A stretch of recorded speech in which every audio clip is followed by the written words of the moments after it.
Anacan azaqla, ürəyini dağla, gələnmədi oğlum, məni bağışla. Şəhid oldu oğlun, görənmədin toyun, sil gözün yaşındaki vətən sağ olsun.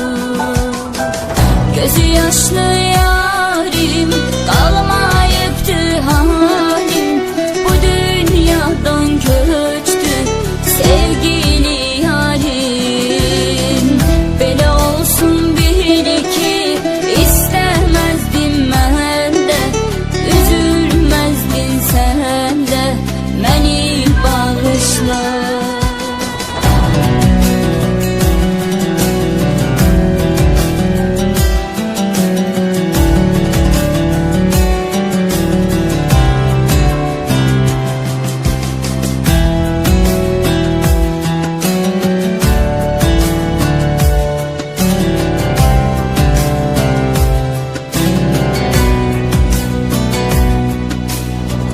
Ne olar sevgilim, sil gözün yaşını, sen dik tut başını, vətən sağ olsun. Bitəcək həsrətdə, sevgilim əlbəttə, qovuşar cənnətdə, sevənlər bir gün. Məni səndən aldı, torpaq ayrı saldı, ayağına üzülmə, başın sağ olsun. Gələrəm rüyana, yeter ki sən istə, gəlməz arım üstə, ruhum şad olsun.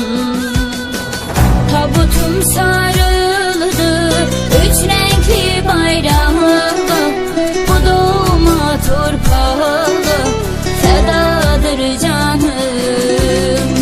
Bu yalan dünyadan gittim hakka sarı, oy vətənim baharı, sağ olsun yarım. Anacan azaqla, ürəyini dağla, gələnmədi oğlum, məni bağışla.